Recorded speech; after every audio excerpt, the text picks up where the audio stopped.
नमस्कार दोस्तों, स्वागत है आपका इस सीरीज़ में जिसको हम कहते हैं साईं बाबा द अवतार। साईं बाबा द अवतार। जब मैं कहता हूँ साईं बाबा तो आपके दिमाग में क्या आता है?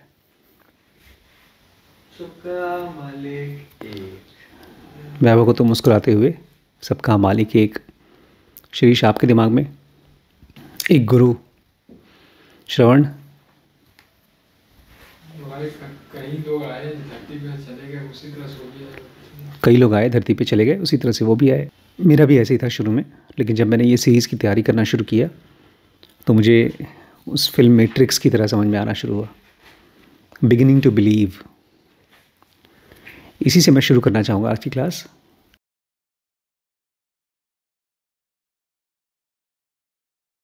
Beginning to believe. कुछ याद आ रहा है किस चीज़ के बारे में बात कर रहा हूँ? नहीं ना? हम लोग का माइंड सोचता है, 24 घंटे सोचता है, और ये सारा काम भी होता है तो इसलिए भी सोचना पड़ता है।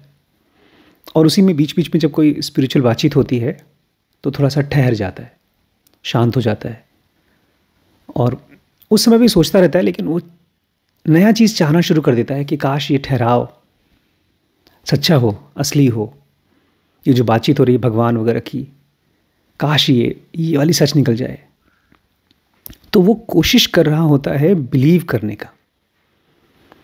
ये ठीक ऐसा ही है जैसे कि एक छोटा सा बेचारा बीज जब ज़मीन में डाल देते हैं आप, तो उस ज़मीन को बिलीव करने की कोशिश करता है कि हाँ, मुझे वो सहारा देगा, मैं पेड़ बन जाऊंगा। इससे पहले कि हम लोग साईं बाबा के बारे में सुने, मैं चाहता हूँ ना हमारे अंदर की ज़मीन, हमारे अंदर की ज़मीन कहाँ है वो तैयार हो जाए। क्या है ज़मीन हमारे अंदर की? तो हमारे मन में ज़मीन कहाँ है? किस चीज़ को मैं बोल रहा हूँ कि हमारा ज़मीन तैयार होना चाहिए? वासनास, सही। एक पार्ट ये है कि हमारी वासनास होनी चाहिए। तो क्या हमारे पास स्पिरिचुअल चीज़ों के लिए कम वासना है? चलो, इसको फैक्ट की तरह देखते हो कि मैं बोल रहा हूँ इसलिए सुन लिया?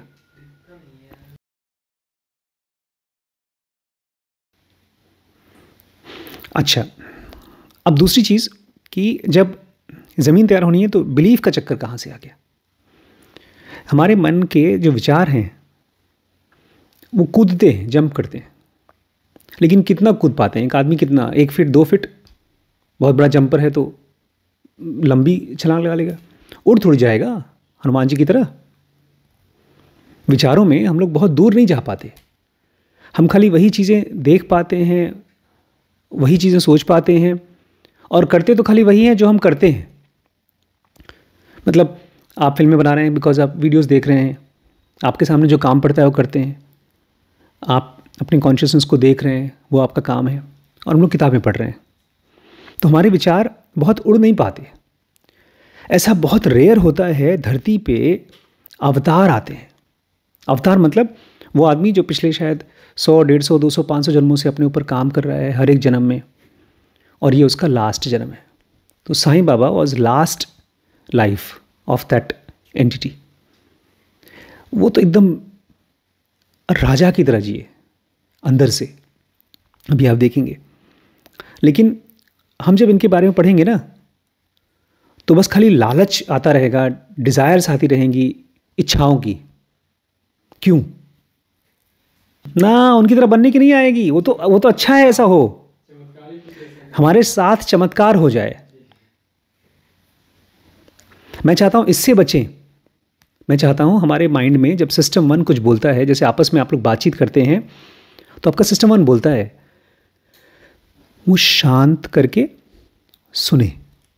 वो है ज़मीन की तैयारी। जैसे हम मेरी बात सुन रहे हैं या साईं बाबा की बात सुन रहे हैं या कोई वीडियो सुन रहा है, तो तुरंत उसका सिस्टम 1 कुछ बोलेगा, और वो बोलना ही मन की खुजली है।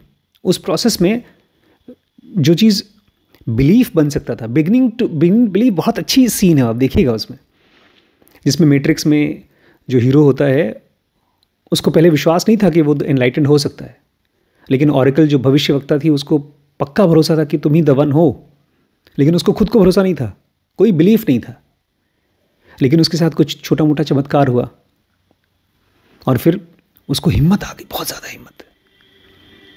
फिर एक सीन में तो बेचारा, जब उसको हिम्मत नहीं थी, बिलीफ नहीं था, तो अपने आप को बिलीफ दिला रहा था बार बार, you can jump, you can jump. एक दो बड़ी बिल्डिंग थी, उसके बीच में उसको कूदना था, लेकिन गिर गया बेचारा, चोट लग गई। वो था प्रोसेस जहाँ पर आप ज़बरदस्ती अपने आप को बिलीव कराना चाहते हो, और वो आता है विचारों से। जब ज़बरदस्ती आप बिलीव कराना चाहते हो, विचार मतलब आप किसी चीज़ को देख रहे हो, सुन रहे हो, और वही चीज़ आप चाहते हो। आपके लिए स्पिरिचुअलिटी भी, मेडिटेशन भी केवल एक विचार है। विचार मतलब एक एक्सपीरियंस। जैसे भी कल जब खाना वाना बना था, सबने खाया, मैंने गरिमा को लास्ट में कहा, यार कुछ ना कचौड़ियाँ, मुझे बड़ा मन कर रहा है खाने का, तो रखवा देना। वो बेचारी, किसी को उसने बोला, फिर किसी को उसने बोला, तो पहुँचा ही नहीं। रात को बड़ी क्रेविंग हो रही थी कचौड़ी खाने की, तो चावल ही खा ली। लेकिन अभी तक कचौड़ी का विचार चल रहा है। और कचौड़ी का विचार क्या है? एक एक्सपीरियंस, एक ऐसा एक्सपीरियंस जो अभी रहेगा, कल ख़त्म हो जाएगा। अगर ऐसा ही कुछ हम स्पिरिचुअलिटी में भी जिए, जो अभी आया, मेरे को आउट ऑफ बॉडी एक्सपीरियंस आ गया, या पूरे ब्रह्मांड का एक्सपीरियंस आ गया, उसके बाद ख़त्म हो गया, तो वो कोई स्पिरिचुअल एक्सपीरियंस नहीं है, वो केवल एक विचार का हेलुसिनेशन है। हेलुसिनेशन समझते हैं? हाँ, भ्रम, अपने दिमाग में क्रिएट किया हुआ सपना। लेकिन जब मैं आपको साईं बाबा के बारे में बात कर रहा हूँ, मैं चाहता हूँ हमारे इस कॉन्शियस माइंड को जो विचार प्रोड्यूस करता है, वो साईं बाबा के चारों तरफ, जैसे पत्ते नहीं होते, लताएं होती हैं, वो किसी पुरानी बिल्डिंग के ऊपर कई सालों में कवर हो जाती हैं, उसको जंगल बना देती हैं। ऐसे ही आप साईं बाबा के चारों तरफ लताएं बना दें अपने थॉट्स की, उनके अंदर घुस जाएं, उनकी पर्सनालिटी में, उन्हीं को समझने की कोशिश करें, उन्हीं को समझने की कोशिश करें, चाहने नहीं, समझने की कोशिश करें। आप देखेंगे, जब अगर ये चीज़ आपके साथ रह पाई अगले 10, 15, 20 दिन तक, जब तक हम लोग इस सीरीज़ में रहेंगे, तो आपका ब्रेन एक तरह से, ऐसे घर बनाने से पहले फाउंडेशन तैयार होता है, ऐसे ही आप तैयार हो जाएंगे रिसीव करने के लिए। तो मुझे तो आज सुबह से ऐसा रहा है कि बिलीफ, बिगिनिंग टू बिलीव कि ये तो है ही, सच है, इसमें एक भी बात मुझे झूठ नहीं लगती, एक भी बात। देखते हैं आपको कैसा लगता है। तो सबसे पहला चैप्टर है इंट्रोड्यूसिंग साईं बाबा, साईं बाबा को इंट्रोड्यूस करते हुए। ये हैं आर्थर ऑसबॉर्न, इन्होंने बायोग्राफी लिखी है हमारे रमन महर्षि की, उनके साथ कई साल तक रहे थे, तो उन्होंने ये भी बायोग्राफी छोटी सी लिखी है। इंट्रोड्यूसिंग साईं बाबा। कोई कह रहा है, अरे देखो ये पागल फ़कीर आ गया फिर से। भिखारी, फ़कीर मतलब एक तरह से भिखारी। दुकानदार ने जब ऊपर मुंह उठा कर देखा, तो सामने रोड पर एक लंबा सा ग्वांट, मतलब बहुत गरीब सा दिखाई देने वाला यूथ, जवान, जो धीमे धीमे चल रहा था, उसके सामने आ रहा था। उसके अंदर एनर्जी थी, एनर्जेटिक था, लेकिन वो अलूफ था, लोगों से कटा हुआ, किसी से बातचीत नहीं कर रहा था। स्पीकिंग टू नोबडी, कोई नहीं जानता ये कौन था। जब ये पहली बार शिरडी आया था तो मात्र 17 साल का था, 1872 में, 16 साल का था। तो 140 साल पहले ये आए थे शिरडी में। लेकिन मुझे ये कहना है, वो आए थे धरती पे, हमारे इस प्लैनेट पे। जैसे हम लोग इमेजिन करते हैं राम का जन्म हुआ, कृष्ण का जन्म हुआ, ऐसे ही आज से मात्र 140 साल पहले, और ये बहुत कम टाइम है, बिकॉज उनकी फिजिकल फ़ोटो अवेलेबल है, धरती पे आए। कोई नहीं जानता वो कहाँ से और क्यों आए, और फिर वापस चले गए, फिर वापस आए, और उसके बाद पूरी ज़िंदगी उन्होंने वहीं पर शिरडी में बिताई। शुरुआत के विज़िट में वो एक नीम के पेड़ के नीचे बैठते थे, बस बैठा रहते थे वहीं पर दिन में, और फिर रात को ऐसी ज़मीन पर, मिट्टी की ज़मीन पर सो जाया करते थे। और जो कोई थोड़ा बहुत खाना दे दिया, भीख भूख, वो खा लेते थे। जब वो शुरू में घूमते घामते वॉन्डर करते हुए आए थे, तो उन्होंने डिसाइड किया था कि मैं, एक पुराना मंदिर है हिंदुओं का, उसको मैं अपना अबोर्ड बना लूँगा, उसी को मैं अपना घर बना लूँगा और रहेंगे। लेकिन वहाँ का जो कस्टोडियन था, जो देखने वाला था आदमी, महल सपथी, जो कि बाद में उनका बहुत ही क्लोजेस्ट डिसाइपल बना, शिष्य बना, उसको लगा कि ये मुस्लिम फ़कीर है, इसलिए उन्होंने मना कर दिया। उन्होंने कहा, भैया तुम मुस्लिम हो, जाओ, कहाँ रहो, मॉस्क में, नहीं नहीं, साईं बाबा को जो मंदिर का केयर टेकर था, महल सपथी, उसने कहा तुम जाओ और तुम तो मुस्लिम हो तो तुम अपने मॉस्क में रहो। कोई नहीं जानता वो मुस्लिम थे कि हिंदू थे, उसको लगा ऐसा। और उसके बाद से बगल में एक छोटा सा पुराना मिट्टी का दीवार का मॉस्क था, मस्जिद थी, वही उनका घर रहा। जो कोई भी आता था वहाँ से, कोई हिंदू हो, मुस्लिम हो, कोई साधु टाइप का आदमी हो, तो उनसे वो बात करते थे। तो उसी में से कोई आदमी जो समझदार होता था और गाँव को लोगों को जानता था, वो बोलता था, अरे इस आदमी का ध्यान देना, तुम्हारे पास गुदड़ी में लाल है, डंग हिल मतलब कीचड़ में हीरा है तुम्हारे पास, ज्वेल है वो, उसको संभाल के रखना। लेकिन गाँव वालों ने उसको बहुत देखा नहीं था, नोटिस नहीं किया था। वो तो उनको पागल ही दिखाई देता था। वो तो गाँव वालों से मिक्स भी नहीं होता था। बोलने की तो बात, करने की तो बात ही छोड़ दीजिए। कभी कभी वो नमाज़ पढ़ते थे, जो कि इस्लाम में 5 बार पढ़ा जाता है दिन में, लेकिन ये भी रोज़ नहीं करते थे, कभी कभार, बहुत कम। एक अजीब हैबिट थी उनकी खुद की। वो उसी मॉस्क में, मस्जिद में एक आग जला के रखते थे, कंटिन्यूअस, हमेशा। उनको देख कर लगता था वो पारसी हैं शायद, मुस्लिम नहीं लगते थे। और वहाँ पर एक छोटा सा दिया जला के हमेशा जलता रहता था। बस 2 ही चीज़ें चाहिए थी उनको, थोड़ा बहुत खाना पेट भरने के लिए, और जो दिया जलाने के लिए थोड़ा तेल। इसीलिए वो दुकानदारों के पास जाया करते थे और उस भीख मांगते थे। और यही है जिस चीज़ के लिए वो दुकानदार के पास आ रहे होंगे अभी। तो उसमें से एक ने दूसरे को नज किया। नज समझते हैं? नज मतलब होता है, एक बहुत अच्छी बुक है, इनफैक्ट डैनियल कानमैन से ही इंस्पायर्ड होकर के किताब लिखी गई, नज्ड।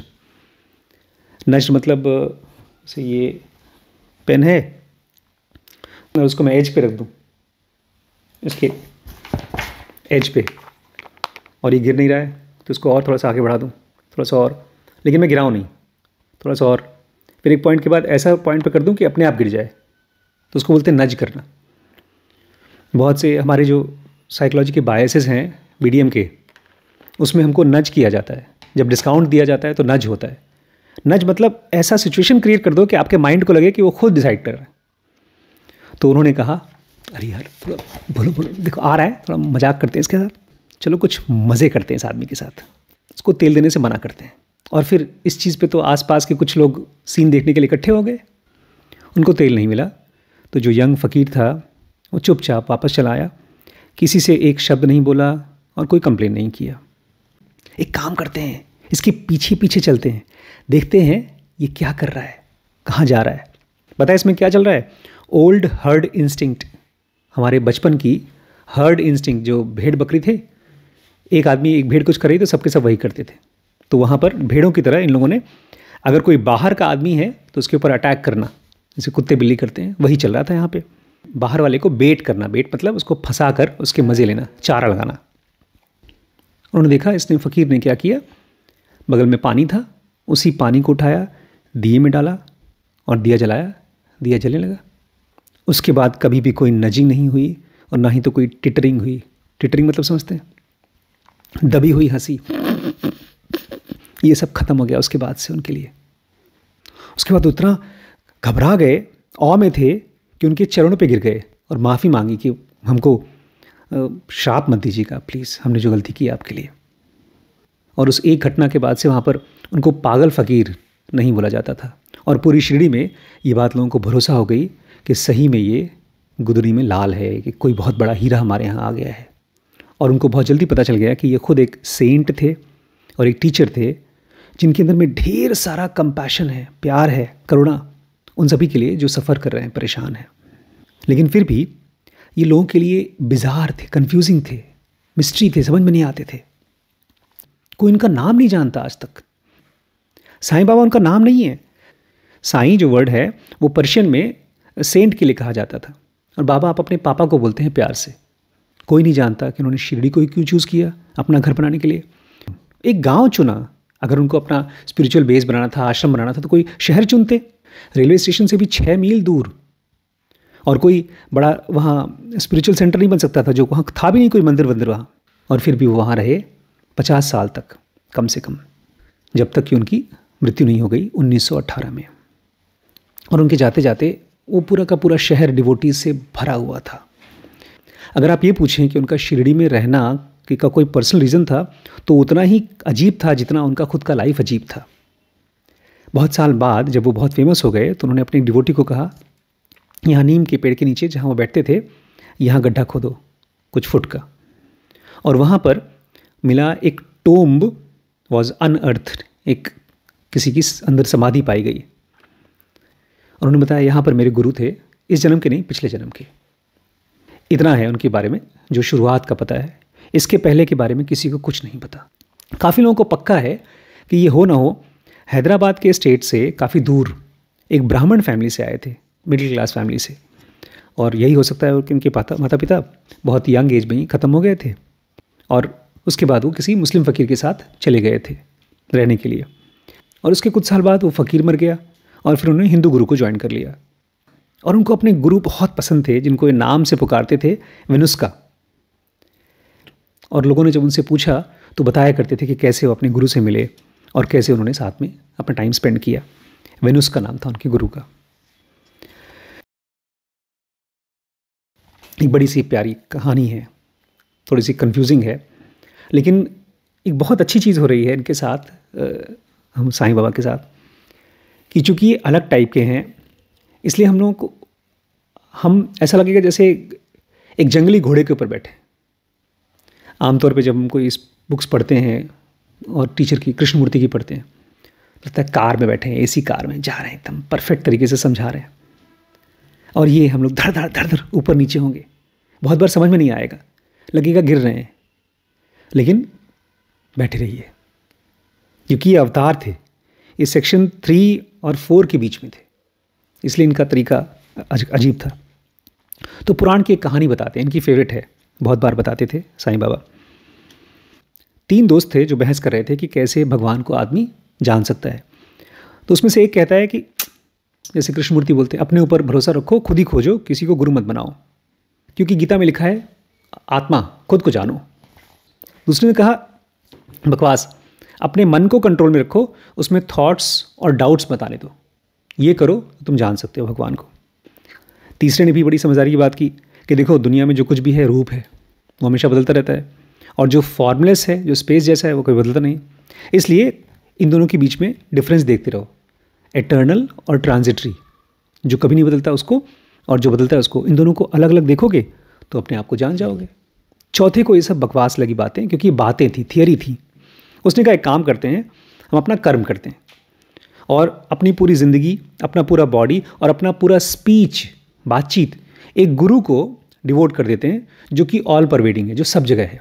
खाली एक गुरु के ऊपर भरोसा ही तो चाहिए, बस शुरू करो। ये था चौथे का। तो ये जब चारों घूम रहे थे तो वहाँ पर एक गरीब लेबर मिला, मजदूर मिला। उसने कहा, गर्मी में कहाँ जा रहे हो तुम लोग जंगल में, इतना घना जंगल है, भटक जाओगे और कुछ काम भी नहीं है, तुम लोग टाइम पास कर रहे हो। उसने कहा मेरे साथ मेरे झोपड़े में चले आओ, मैं तुम्हें खाना भी दूंगा और आराम भी कर सकते हो। लेकिन ये चारों दोस्तों ने, वो पुराण में कहानी है कि हमें मना कर दिया, हमको कोई हेल्प नहीं चाहिए तुम्हारी। ना उसका एडवाइस लिया, ना उसकी हेल्प ली, आगे बढ़ गए। और सच पूछे तो चारों अपना रास्ता भूल भी गए उस घने जंगल में। वो फिर से उनको मिला जंगल में, बोला देखो तुमने अपने ऊपर भरोसा किया ना अपने, और भूल गए, भटक गए, मेरे साथ चलो, तुम्हें गाइड चाहिए। फिर से उसने कहा देखो ये एक मैं अच्छे से दे रहा हूँ, ऑस्पिशियस बात है, एक सेक्रेट चीज़ है, तो मेरी सलाह लो और मेरे साथ चलो, नाश्ता करो, रहो, आराम करो। और इस तरह की जब कोई ऑफ़र दे तो उसको स्पर्न नहीं किया जाता। स्पर्न मतलब रिजेक्ट नहीं किया जाता। कोई अगर प्यार से गिफ्ट दे, चाहे कैसा भी गिफ्ट हो, ले लेना चाहिए। लेकिन फिर भी हम लोगों ने, चारों ने उनकी इन्विटेशन को मना कर दिया और अपने रास्ते चल दिए। लेकिन उसमें से एक आदमी बोलते मुझे बहुत भूख लगी थी और मैं थक गया था, तो मैंने उनका जो थोड़ा बहुत खाना था वो एक्सेप्ट कर लिया और उनके पास जा कर के पानी पी लिया। फिर गुरु ने मेरे सामने प्रकट होकर कहा कि आखिर तुम लोग किस चीज़ के बारे में बहस कर रहे थे। तो बोलते हमने बताया उनको, बाकी तो सब चढ़े गए, किसी ने भी उनको इज्जत नहीं दिखाई, 3 के 3 चले गए। बोलते मैं उनके पास टिक गया। उसके बाद गुरु जी ने इसको पकड़ा, पैरों से बांधा, पेड़ से लटकाया, उस एक कुआं था उसके बगल में, लटका के छोड़ दिया। तो ये लेबर जो था बेचारी, ये जो आदमी था, बोलता मेरा सर पानी से 3 फीट ऊपर था ताकि मैं पानी तक पहुंच न सकूं, डूब न जाऊं। तो वो जो भाई साहब गुरु बने थे मेरे, वो मुझे छोड़कर चले गए, पता नहीं कहाँ चले गए, कब आएंगे वापस वो भी पता नहीं। फिर 4-5 घंटे बाद वापस आए और पूछे कैसे हो, क्या हाल चाल है। और मैंने उनसे कहा बहुत अच्छा टाइम बीता मेरा, बहुत आनंद में बीता। इस बात को सुनकर वो गुरु बड़े खुश हो गए और मुझे गले से लगाया उन्होंने अपने पूरे हाथ को मेरे सर और मेरे बॉडी पर सहलाया। उन्होंने मुझे बहुत प्यार से बात किया और मुझे अपना डिसाइपल बना लिया। और उसके बाद मैं अपने माता पिता को और अपनी सारी डिज़ायर्स को भूल गया। धीरे धीरे मैं सब कुछ भूल गया, बट वो गुरु मेरे लिए सबसे इम्पोर्टेंट थे। मेरी पूरी की पूरी ज़िंदगी मेरी आंखों के सामने रहती थी और मेरी आंखें उनके ऊपर रहती थी। वो गुरु मेरे ही मेडिटेशन का ऑब्जेक्ट हो गए। मैं चुपचाप उनको मन ही मन हमेशा प्रणाम करता रहता था, थैंक यू करता रहता था। ये टिपिकल साईं बाबा की स्टोरी है, क्योंकि इसमें ढेर सारे सिंबल्स हैं, इशारे हैं। इसमें जिस जंगल की बात हो रही है वो हमारा माइंड है। हमारे माइंड के अंदर ट्रूथ की खोज हम करते हैं। और जो 4 दोस्त हैं वो हमारे माइंड के 4 तरीके हैं ट्रूथ को, भगवान को जानने के, हमारा अप्रोच। उसमें जो लेबर था, जो बार बार उनको बोला था हमारे साथ आओ, उनका गुरु था। और जो भोजन वो ऑफर कर रहा था वो उनका ग्रेस था, उनका आशीर्वाद, तेज, उनकी हेल्प, जैसे सूरज की चमक होती है ऐसा कुछ। और जहाँ पर बार बार बोला जा रहा है गुरु अपीयर्ड, उसका मतलब ये है कि जब उस आदमी ने अपने गुरु का फूड को, भोजन को एक्सेप्ट कर लिया, तब उसको पहली बार समझ में आया कि लेबर नहीं है, ये गुरु है, डिवाइन गुरु है। इसीलिए वो उनके सामने एकदम इज्जत के साथ प्यार से बो करता है। ये बड़ी मुश्किल चीज़ है। हमारा मन, मैंने कहा ना, हमारा मन दौड़ता रहता है। आज मैंने उसको बोला था, दीपक को, कि मुझे कोई ज़मीन दिखाओ जहाँ पर मुझे अपना आश्रम बनाना है। दीपक जिसने ये ज़मीन दिलाई थी, वो लेकर गया। 3 ज़मीनें दिखाई, बड़ी महंगी महंगी ज़मीनें, ऑलमोस्ट एक तो 3 करोड़ की है, एक 2 करोड़ की है। लेकिन मैं देख रहा था कि खैर डेडिकेशन तो कोई दे ही नहीं सकता किसी को, जानते भी नहीं। अगर कोई आदमी कुछ चाहता है कि हो, जैसे यहाँ पर शिरडी पूरी बनी हुई है, बड़े बड़े आश्रम बने हुए हैं, तो उसमें पैसे की दिक्कत नहीं आती, क्योंकि लोग चाहते हैं कोई चीज़ हो। जब डेडिकेशन होता है तो एफर्ट आता है। जैसे कल जो बंदरों को उन्होंने खाना खिलाया है, उसमें मैंने तो खाली हाँ कहा है, सारी डेडिकेशन श्रवण की थी। अगर श्रवण की जगह कोई और होता तो वो बोलता ठीक है खिला देंगे, बट मैंने देखा इसके चेहरे पर स्माइल था पूरे टाइम। उससे ज़्यादा खुशी जिस समय डॉक्टर को खाना खिलाया जा रहा है, उससे ज़्यादा खुशी इसको उन बंदरों को खाना खिलाने में थी। जब भी किसी चीज़ को होना होता है ना, उसके लिए आपको एक्सेप्ट हिज अथॉरिटी, उस आदमी को जिसको आप भरोसा कर रहे हैं ना। बिकॉज ये मैंने कहा ना, बीज और ज़मीन का, ज़मीन नहीं बोल सकती बीज को कि मुझे अथॉरिटी लो, और बेचारा बीज भी कैसे उसको अथॉरिटी, बीज तो पहले से डरता है। धीरे धीरे जब बीज में से छोटे छोटे शूट्स और रूट्स निकलते हैं, तब वो ज़मीन को अथॉरिटी की तरह लेता है। अथॉरिटी समझते हैं ना, जैसे अभी श्री वैभव बोल रहा था कि मुझे अपना खुद का डिसीजन लेना होगा या बड़ी मम्मी का। ये है डाउट। अथॉरिटी में आप ये नहीं पूछते कि मुझे खुद का डिसीजन लेना है, वो बिलीफ शुरू हो जाता है। तो यहाँ कह रहे हैं उन्होंने गुरु को अपना गुरु मान लिया, अथॉरिटी मान लिया, और जो उसको बांध कर उल्टा लटकाया गया था पेड़ से, वो उसका ईगो को लटका दिया गया था, घमंड को तोड़ा गया था, और उसको नदी के पानी के पास रखा गया था बांध करके, ताकि वो ठंडे पानी, मतलब पीस के पास रहे। ईगो को रखा था लेकिन पीस के पास, पानी के पास। तो कहते हैं आर्थर ऑसबॉर्न कि मैंने सुना है कि इस तरह का चीज़ पुराने ज़माने में बहुत से गुरु करते थे अपने शिष्यों के साथ, उनको सिखाने के लिए। बोलते हैं ये थोड़ा सा ऑडियल है, मुश्किल है, लेकिन ये ब्लिसफुल हो सकता है अगर आप इस सफरिंग को एंड तक जिए। क्योंकि कोई भी साधना करते हैं, अगर वो बीच में छूट जाती है तो फिर वो सफरिंग होती है, लेकिन साधना जब कंप्लीट होती है तभी वो खूबसूरत होती है। और ये लास्ट में जो गुरु ने उसको एब्जॉर्व कर लिया, अपना शिष्य बना लिया, ये है साधना, जिसको कि आप पाथ बोल सकते हैं, जिसको आप फॉलो करते हैं। लास्ट में वो कहता है कि मैंने अपने गुरु के सामने साइलेंस में बोट डाउन किया, जहाँ पर उसका ईगो ख़त्म हो गया और उसको रियलाइज़ हो गया कि मेरे गुरु हैं, जो ये कहेंगे मैं वही करूँगा। इसी समय, इसी क्षण हमारे अंदर में वो एंटिटी है जो साईं बाबा जी रहे थे, डिवाइन फ्रैगमेंट। हमारे ही अंदर में माइंड भी है जो सोच रहा है। और ऐसा नहीं कि जैसे साईं बाबा सबको गाइड करते थे, हमारा डिवाइन फ्रैगमेंट हमको गाइड नहीं कर रहा है, वो कर रहा है, लेकिन बेचारा हमारा ईगो है वो बीच बीच में सोच रहा है, आदत पड़ी है उसकी सोचने की। उसको अगर आप चाहें तो एक्सपेरिमेंट कर सकते हैं, नहाते धोते खास तौर से, काम करते करते बीच बीच में फिजिकली चीज़ों को देखिए, तो थॉट्स थोड़े से डिस्टर्ब कम करेंगे। तो ये थी कहानी पुराण की। गुरु अपने डिसाइपल को किस रास्ते पे गाइड करता है? जिस पर वो खुद चला है। इसलिए जो भी हमने बातें बताई हैं, अभी चैप्टर 6 में इसकी बातचीत आएगी, इसलिए आपको पहले बता दिया। क्योंकि स्पिरिचुअल ट्रेनिंग जब अपने डिसाइपल्स को देते थे तो बुद्ध की तरह नहीं देते थे, कृष्णमूर्ति की तरह नहीं देते थे, कृष्ण की तरह भी नहीं देते थे, उनका अलग ही स्टाइल था। अब सुनिए, बड़ी अजीब चीज़ है, क्योंकि मैंने कहा ना ये घोड़े के ऊपर आप बैठ कर चल रहे हैं। ये कहते हैं, साईं बाबा कहते हैं, जब मेरा फ़कीर मर गया जिसके साथ में था, तो उसकी जो वाइफ थी, फ़कीर की जो वाइफ थी, उसने मुझे छोड़ दिया वेंकुसु के पास, वेंकुसु के साथ, सेलू में कोई जगह थी सेलू। उसके साथ मैं 12 साल रहा और फिर मैं सेलू से छोड़ के चला गया। यहाँ पर भी जो 12 साल बोला गया, 12 साल था नहीं, एक सिंबल है, क्योंकि 12 जोडियक्स होते हैं, जो नक्षत्र होते हैं, 12 नक्षत्र होते हैं। इसका मतलब जो घर छोड़ के निकले थे उस समय 8 साल के रहे होंगे, इसलिए 12 साल तो बीते नहीं उनके फ़कीर के साथ। तो ये सब उन्होंने, ऐसा होता है टाइम पीरियड में भी ना, हम लोग खाली फिजिकल वर्ल्ड के टाइम को जोड़ते हैं, लेकिन साईं बाबा जैसे लोग नेक्स्ट लेयर का टाइम, जो मॉलिक्यूलर वर्ल्ड है, उसको भी गिनते हैं। हाँ, लाखों साल बोलते हैं। तो ये सब के सब सिंबल्स हैं। और देखिए, जब हम सपना देखते हैं ना, जैसे श्रीश को सपना आया कि वो यहाँ बैठा है, उसको हम लोग जिनोगा दे रहे हैं, ये सब सपने मॉलिक्यूलर लेवल के होते हैं, जहाँ पर इशारों में ही बात होती है। तो इस तरह से मॉलिक्यूलर बीइंग थे जो लास्ट लाइफ यहाँ पर जीने आए थे। अगर इनकी भाषा हमको समझ में आ जाए तो हमको डायरेक्ट एक्सेस मिल सकता है अवतार के साथ। जिनोगा कहती है, बहुत रेयर केसेस में अगर कोई कॉमन मैन अवतार को अपना गुरु मानता है तो अवतार उसको हेल्प करना शुरू कर देते हैं। खाली मानने की ज़रूरत है, एक्सेप्ट करने की ज़रूरत है। एक बड़ी अजीब चीज़ है, उनके लिए तो अजीब नहीं है, लेकिन अजीब चीज़ है। वो पूरे ज़िंदगी अपने साथ एक पत्थर रखे थे, पत्थर, कॉमन ब्रिक, जो उनके गुरु ने उनको दिया था। उन्होंने उसको लास्ट में तोड़ा 50 साल बाद, जब उन्होंने शरीर छोड़ा अपनी मौत से जस्ट पहले। 50 साल तक एक पत्थर रखा और अपनी मौत से पहले उसको तोड़ा। बोलते हैं पत्थर नहीं टूटा है, ये मेरे कर्म तोड़े हैं। अगर ये पहले तोड़ दिया होता तो मैं फिजिकल बॉडी में रह नहीं पाता। इसलिए मैंने, जैसे गैस चलाते हैं आप, गरम करते हैं, जब तक गैस जलेगा, तेल गरम रहेगा, पूड़ी डालेंगे तो पूड़ी बनेगी, बंद कर दिया गैस तो खाना नहीं बनेगा। ऐसे ही फिजिकल वर्ल्ड में गैस को कंटिन्यू करने के लिए, बॉडी को रहने के लिए आपको क्या चाहिए? कर्म चाहिए।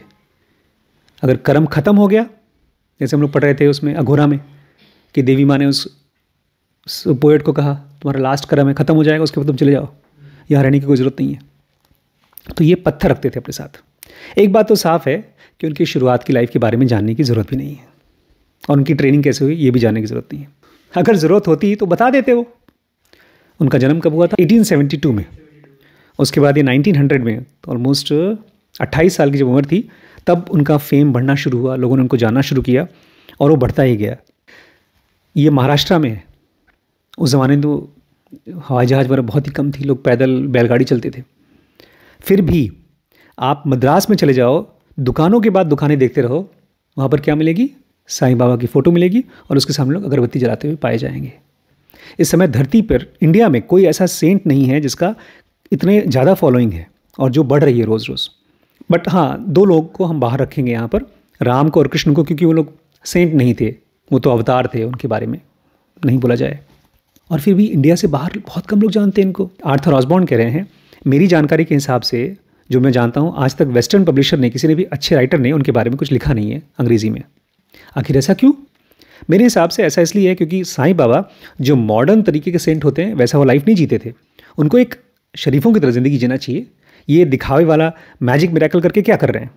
या जो नॉर्मल टिपिकल मॉडर्न सेंट होते हैं वो अपनी चीज़ें लिखते हैं, थीसिस लिखते हैं, ताकि जो समझदार फिलोसफर्स हैं उसके ऊपर बाद में बहस कर सकें। जैसा कि शंकराचार्य कहते थे कि दुनिया जो है इल्यूजरी है, और वहीं पर दुनिया है उसका एक ट्रांजिटरी रियलिटी भी है, या इस तरह की कुछ बकवास अगर कोई लिखे तब वो अच्छा सेंट बना जाएगा। लेकिन सच पूछिए तो समझदार जो सेंट होते हैं, ग्रेट सेंट्स, वो नॉलेज से बोलते हैं, ओपिनियन से नहीं, विचारों से नहीं बोलते, वो अपने अनुभव से बोलते हैं। और जहाँ कहीं पर भी आप उनकी बातों को नहीं समझ पा रहे हैं, वो इसलिए क्योंकि शब्द साइलेंस को समझा नहीं पाते, या आपके दिमाग में, आपके व्यू पॉइंट में एक लिमिटेशन है, आप एक कोने से देख रहे हैं। ये हमारे ब्रेन की थॉट्स की प्रॉब्लम है। अब सुनिए एक बड़ी अच्छी सी एनालॉजी। जब आप ऊपर जा रहे हैं, पहाड़ की चोटी पर जा रहे हैं, जो माउंटेन पीक है एकदम पीक, उसको देखने के ढेर सारे व्यू पॉइंट हैं, आप कई जगहों से देख सकते हैं। लेकिन जब आप ऊपर जा रहे हैं, आप जब ऊपर जा रहे हैं तो जो मास्टर है उसी रास्ते पे लाइट जलाएगा आपके सामने। एक बार लाइट जलाया ताकि आपको हेल्प मिल जाए, रोशनी। फिर अचानक से कहीं और लाइट जलाया। अभी ऊपर पहुंचे नहीं हैं आप, फाइनल पीक पर नहीं पहुंचे, रास्ते पे हैं और मास्टर बार बार लाइट जला रहा है, अंधेरा रास्ता है। तो जो बेचारा अंधेरे में है उसको लगेगा अभी तो मैं यहाँ जा रहा था, अब यहाँ जा रहा हूँ। देखिए अभी हम पहाड़ी पे गाड़ी चलाते हैं कभी, तो हमको पता है एक राउंड लिया तो हमको पता है कि हाँ राउंड में हम जा रहे हैं, ऊपर जा रहे हैं। लेकिन एकदम अंधेरा हो, कुछ दिख नहीं रहा हो, एकदम जैसे नींद में अंधेरा होता है। एक बार आँख खुली, अरे चलो अच्छा ठीक है हम कहीं घर में, फिर आँख खुली जंगल में, फिर आँख खुली हॉस्पिटल में, फिर आँख खुली जेल में है, तो क्या लगेगा? कभी आगे जा रहे हैं, कभी पीछे जा रहे हैं। जैसे हमारी पीएलसी मैम बोलती हैं, देखो इस जन्म में तो मैं डॉक्टर हूँ, अगले जन्म में कहीं प्रोस्टिट्यूट ना बन जाऊँ मैं, या मर्डर ना बन जाऊँ। हम लोग बातें कर रहे थे कि जो भी आदमी एक लाइफ जी लेता है, गारंटी नहीं है कि अगली लाइफ इससे बेटर ही होगी। वो डिपेंड करता है कि आप कितना स्पिरिचुअली अपने आप को अलाइन करते हैं ट्रूथ के साथ, बिकॉज ट्रूथ है जो आपको फ्री कर सकता है। तो वो शॉक्ड हो गई एक बार, बोलती इसका मतलब इस लाइफ में अगर मैं डॉक्टर हूँ तो अगली लाइफ में मर्डर या प्रोस्टिट्यूट भी हो सकती हूँ। तो इसका जवाब मैंने उनके सामने बोला नहीं, बिल्कुल हो सकता है। क्योंकि ऐसा है जैसे कि आप एक समुद्र में नाव चला रहे हैं और आपके पास नक्शा नहीं है, तो ज़रूरी थोड़ी कि आप पहुँच ही जाओगे। आप कहीं पर भी जा सकते हो, भटक भी सकते हो। You need a GPS. तो इसलिए आपको लगेगा, जैसे अभी हम लोग किताबें पढ़ रहे हैं तो हमको लगेगा कि यार पता नहीं सही में मास्टर हमको हेल्प कर रहे हैं कि नहीं कर रहे हैं। लेकिन बीच बीच में मास्टर आपको लाइट दिखा रहे हैं, क्योंकि हम नहीं जानते समिट को, पीक को, लेकिन मास्टर तो जानते हैं और उनको पता है कौन से रास्ते से आपको वहाँ पहुँचा सकते हैं। आज तक कभी भी साईं बाबा ने कोई किताब नहीं लिखी। उनका जो बिहेवियर था वो अजीब था, बिजार था। और जो उनके चमत्कार होते थे वो एक बच्चे की तरह दिखाते थे। जैसे बच्चा नहीं होता, रेकलेस होता है, कहीं पर भी सुसु पॉटी कर दिया, कुछ भी खा के उड़ा, कुछ भी कर रहा है, ऐसा उनका बिहेवियर था। रेकलेस थे वो। अगर एक मॉडर्न रीडर है उसके लिए कोई आसान सेंट नहीं है, क्योंकि हमारा दिमाग बोलेगा अच्छा ठीक है ये क्यों कर रहा है, इसका क्या पर्पज़ है, ऐसा नहीं करना चाहिए। लेकिन करेंगे, वो अपनी मर्जी से करते थे। हम कितना पढ़ रहे हैं रमन महर्षि के बारे में और सहज जी के बारे में कि देखो मिस्टिकल पावर्स मत दिखाओ मत दिखाओ, और ये मिस्टिकल पावर शो ऑफ कर रहे हैं। अब एक बड़ी इंटरेस्टिंग बातचीत है, बहुत मुश्किल चीज़ है। आप लोग चाहें तो ब्रेक लेना चाहें कि मैं कंटिन्यू करूं? ठीक है, बिकॉज ये जो बातचीत है ना, इसमें दिखाई देगा कि वो केवल बिजार नहीं थे, वो सुपर इंटेलिजेंट थे जैसे हमारे बुद्ध थे।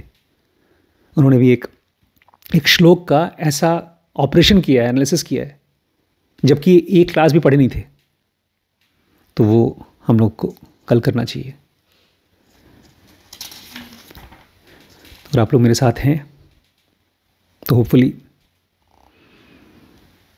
हम साथ में चलते हैं साईं बाबा के साथ।